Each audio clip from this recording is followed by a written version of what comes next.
instead of saying that your neurotype is damaged and disordered, it's saying that your neurotype is divergent from the norm, what's expected.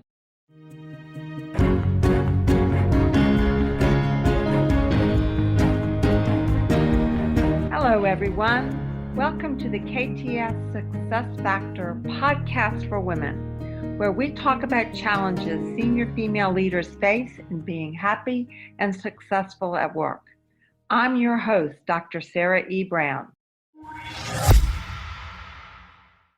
My guest today is Laura Matteson. She is a visual translator who helps intuitive leaders take complex or mysterious ideas and organize them into understandable visuals to help them boldly take their next steps forward. She loves helping other neurodivergent humans think and communicate in their own way so they can make an impact in the world. And that's what we're going to be talking about today. So, Laura, welcome. Hi, thank you for having me. I'm excited about this topic. So tell us a little bit more about your business now, like who you're helping and what problem they typically have when they come to you. Sure. So I started in illustration and branding, and that's pretty well known in the business industry, like how you show up online, and noticed pretty quickly that I was attracting a lot of clients who had trouble communicating their ideas and had really big visions and were often multi-passionate. And so we were trying to juggle the common business norms of like picking one thing and sticking to it, having a very concise elevator pitch with how they thought.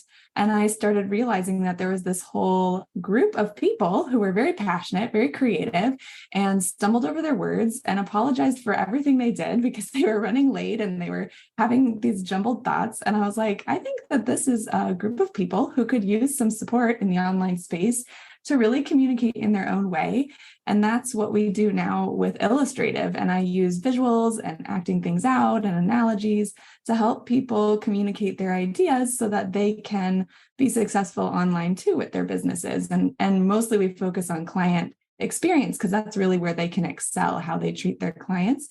And that's really good marketing as well, because if you have a wonderful experience, then you attract team members and you attract other people. So that's where we like to focus. And those are the kind of people that I help, just people who are full of energy and ideas and feel scattered, but also energized, and visionaries and people like that.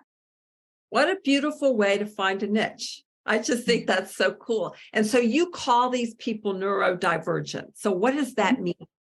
Yeah, neurodivergent is a larger accepted term of people who think differently.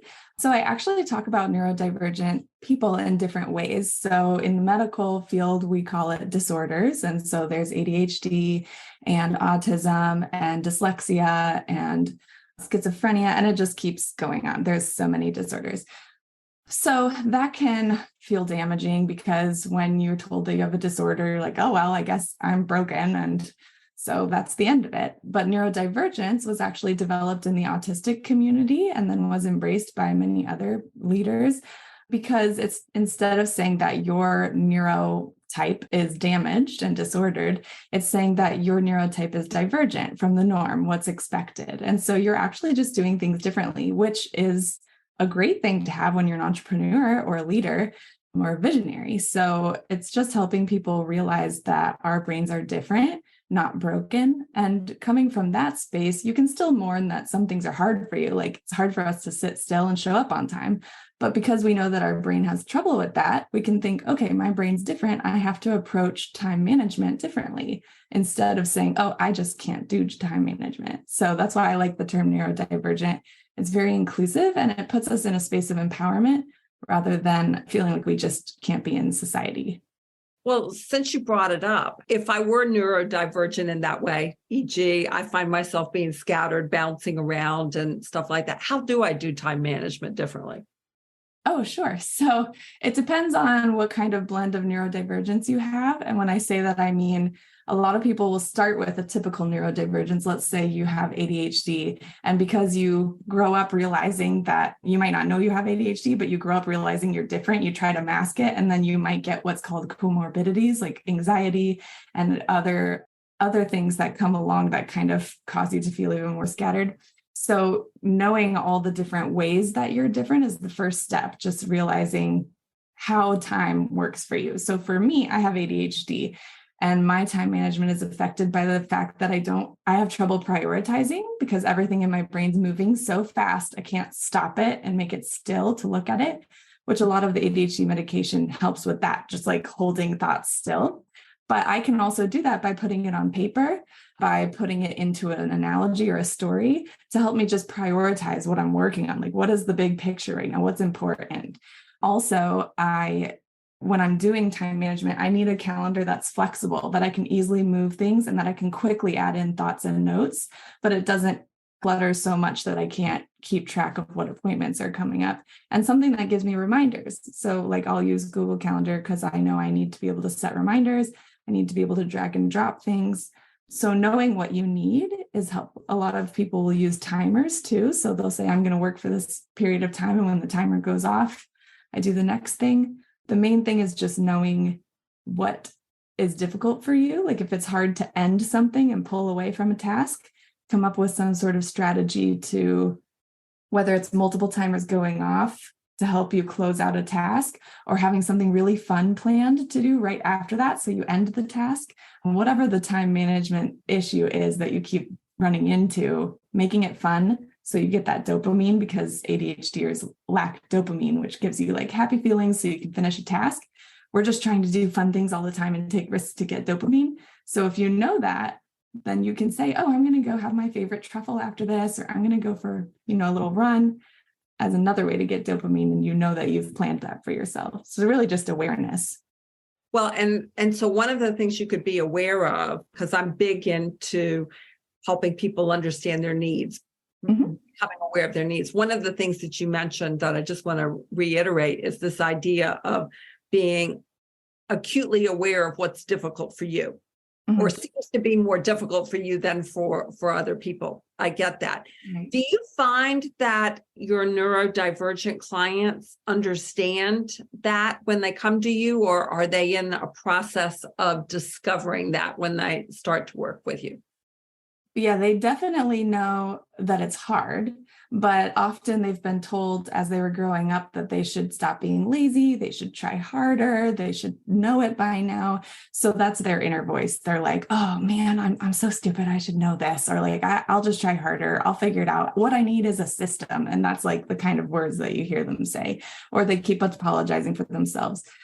So they know it internally, but there isn't the kind awareness where you're like, oh, this is just difficult for me. And one of the big things that a lot of my clients discover or like about working with me and meeting other people in my community is that they're not the only ones who struggle with it. That's the big aha moment when they're like, oh, there's other people who have been what we call masking, like covering up and pretending like you don't have that difficulty. There's other people who have that difficulty. Okay, I'm not like the only one that's having trouble with this.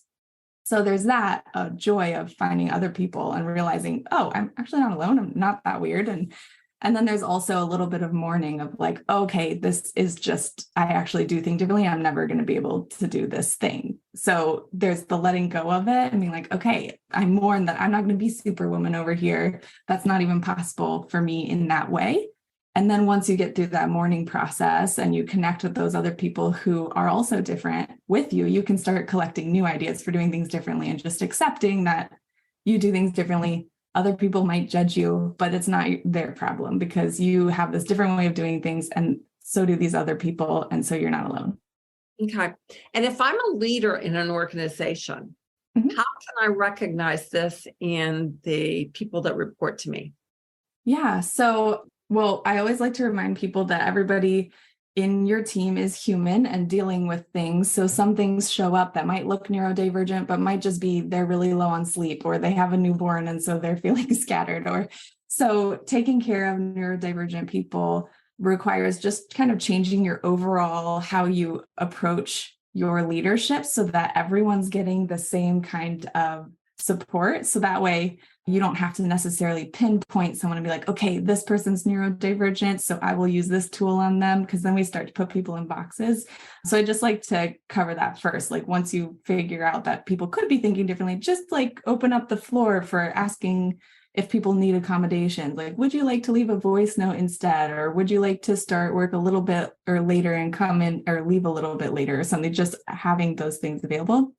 But how you would identify someone is often they will apologize all the time for themselves, which is like, I just notice it all the time. They're like, oh, I'm so sorry I'm late. Or, oh, I'm sorry, I'm not making any sense. Or I forgot the word, hold on, I'm sorry. And so those kind of things just happen a lot. Or because there's so many different neurodivergences, that would be an ADHDer. They also interrupt a lot. They run late. The main way you can tell is if they're telling sentences, and within their sentence, they start a new sentence. And within that sentence, they start another new sentence. And their narrative is all choppy like that.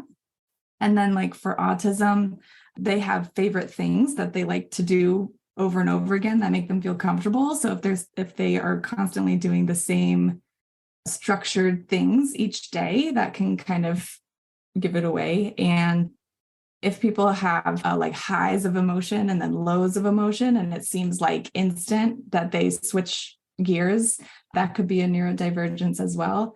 But again, that could just be a really stressed parent at work that day. Or so helping neurodivergent people is going to help all of those people, the people who like structure just because that's how they were raised, or the people who are feeling tired. You're helping more than just neurodivergent people when you're looking out for somebody having an emotional day or somebody interrupting a lot, or something like that.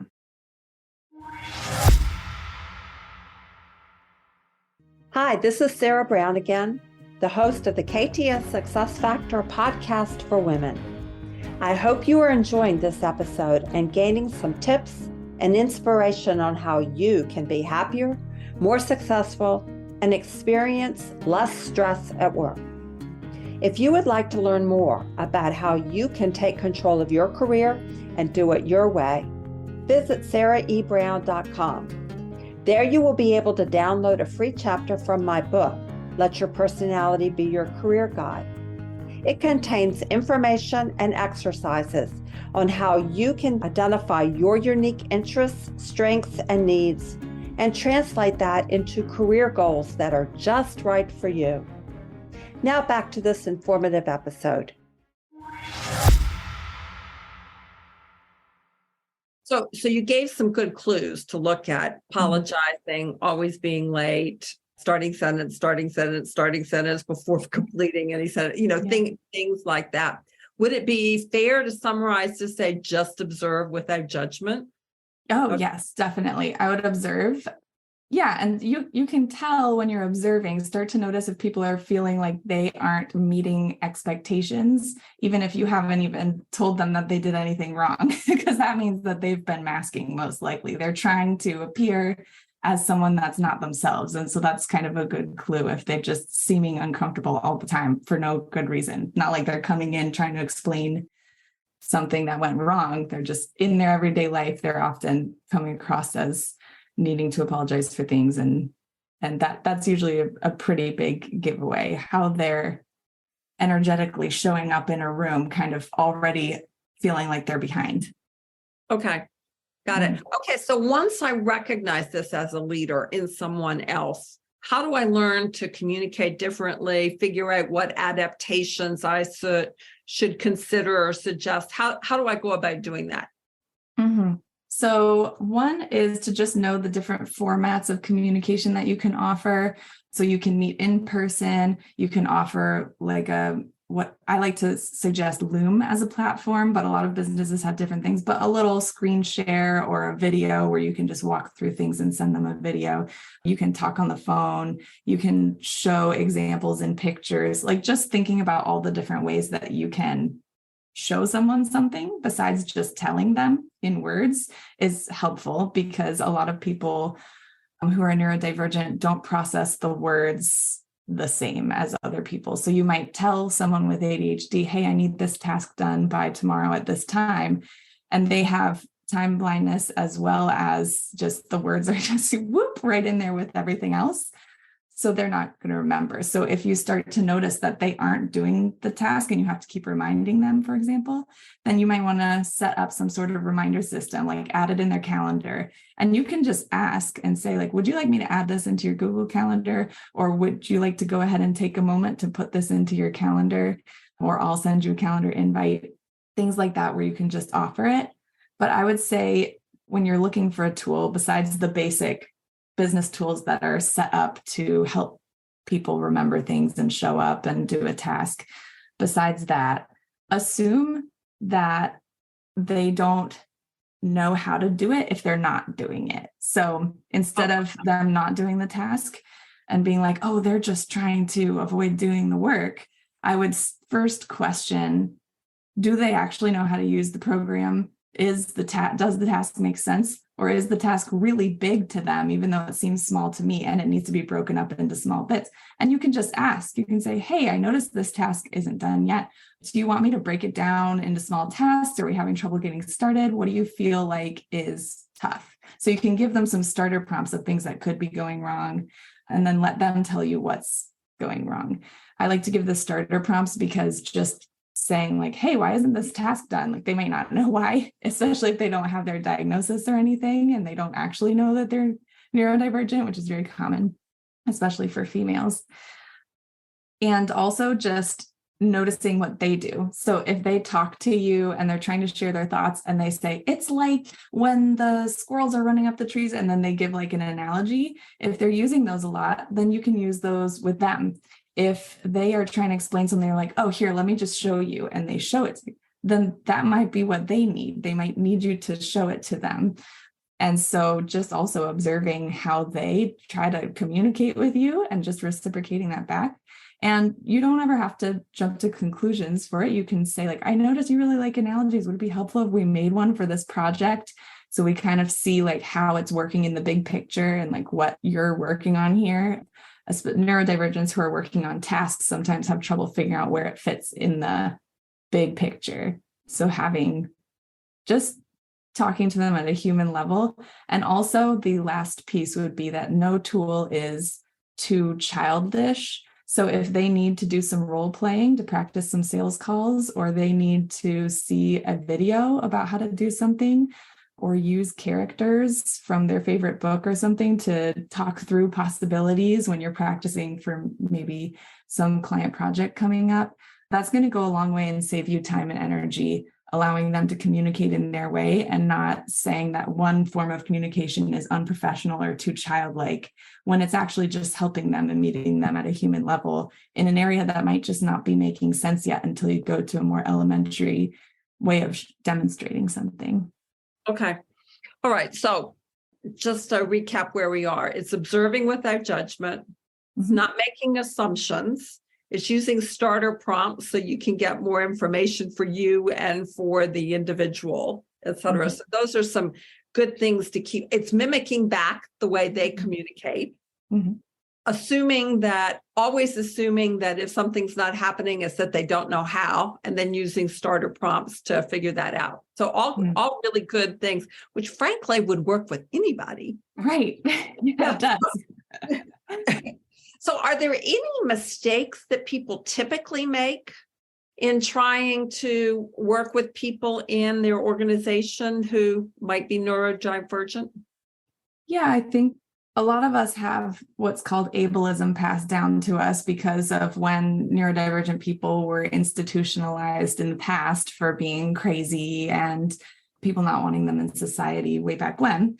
And then over time, we've realized that we're all actually able to contribute in our own different ways. And so society is more encouraging, but we still have the leftover, like, that's crazy. Like, that's weird. I don't want it to happen that way, like having things be different. We have this clash of how we want a task to be done, and this other person is doing it some crazy way, and I don't like that. So I think that some mistakes that happen are, one, using this ableist language, like telling someone that they're weird or what they're doing is crazy or things like that, and not prioritizing mental health, in that if somebody says they really can't do that right now, or that they need to take a quick break, instead of assuming that they're lazy, being like, okay, they just need the break and they'll be back. Sometimes it feels scary, like, oh, they're going to just waste the time and not actually get the task done. And maybe at the beginning, there might be some tension there where everyone's trying to land and figure out what's going on. But it's a good way to develop the trust that when someone says no, it means no. When someone says I need a break, it means I need a break. And just being able to have an honest conversation with someone about that. There are leaders who will feel like, oh, they're disrespecting me, or they're being lazy and they're not being productive. And so you try to fix them to be productive. Even if your values don't align with that, it might just be a reaction that you maybe saw in childhood, or you learned in your leadership training that this is what respect looks like, and this is what professionalism looks like. But you can be professional and start work later and still do a wonderful job. And everything just needs to be transparent with the other person. And then a lot of people don't sit and question why they're expecting a certain thing to be done a certain way. So I think that is a challenge as well. Like, we should be questioning everything right now as things are being restructured and people are doing things a different way post-COVID. It will make what you do more innovative, and it will help your team stick around more, because if you're like, oh, I don't know why lunch has to be at noon. I guess that's just always been the time. So you can take your break between this window of time, just be consistent. So let's pick a time that works for your body, and that will be your lunchtime each day. But if you do have a reason for it, like we have to do it at noon because at 1 every day, this thing's happening. Like, so just sitting there and questioning, why am I expecting this? And then seeing if you actually have a real thing behind it. Yeah, neurodivergents are great about providing that for our businesses, because we start to question everything, like, why do you have to have your camera on during this meeting? You actually don't. If you need to walk around, you can. And then, oh, during this meeting, we need to sit because we're doing this interactive thing, or we need to, do whatever. So there's little things like that where as much as you can let a person be a human and have human needs, like if they need to take a restroom break, drink water, fidget with something, like that's really not going to hurt anything in the long run if you're letting them be human. And if there's a moment where that's not possible, just explaining the why can go a long way. A lot of people just need to know why you're expecting it to be done that way. And just picking your battles, I guess, with what's really important for the big picture and what actually is just passed down and you're not even sure why that's a rule anymore. And so maybe it's time to question it. Mm-hmm. Laura, what questions should I have asked you that I didn't, that would help my audience recognize neurodivergence and take maximum advantage of it in the workplace? I mean, you asked very good questions. I feel like I've pretty much said everything I would want to say, because the main point that I usually like to get across to people is just, we talk about these labels because they help us care for people. And I use the analogy of like labels on clothing. So we don't use the labels to determine if clothing is worthy or good or going to be useful for the task. We use the labels to tell us how to care for that garment and how it needs to be taken care of. And so these labels will help us know what kind of tools we can use and how we can take care of the people in our space. But like you said, it helps everyone. And so, yeah, I would just want everyone to remember that these are starters, and then you can just drop the labels and just have an inclusive space where everyone gets to show up as themselves. And we don't have to figure out who's who at some point. So this is kind of a turnover where we can say, okay, these people are neurodivergent. I'm neurodivergent. What am I going to do about it? And then eventually your space will be inclusive enough that it doesn't matter, that people will just be able to show up as themselves. Very cool. Laura, where can my listeners find you?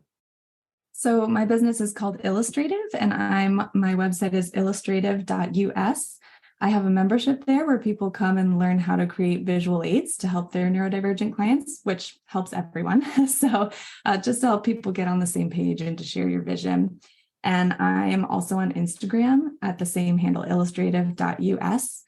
And I like to hang out in the stories there with people. I love to email as well. So just showing up at the website, you'll find all the places, tons of free articles and supportive tools to get started with this kind of work.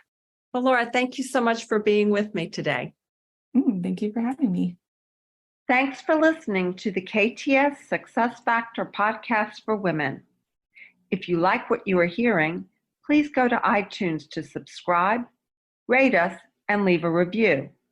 And if you would like more information on how we can help women in your organization to thrive, then go to www.sarahebrown.com. You can sign up for our newsletter, read show notes and learn more about our podcast guests, read my blog, browse through the books, or contact us for a chat. Goodbye for now.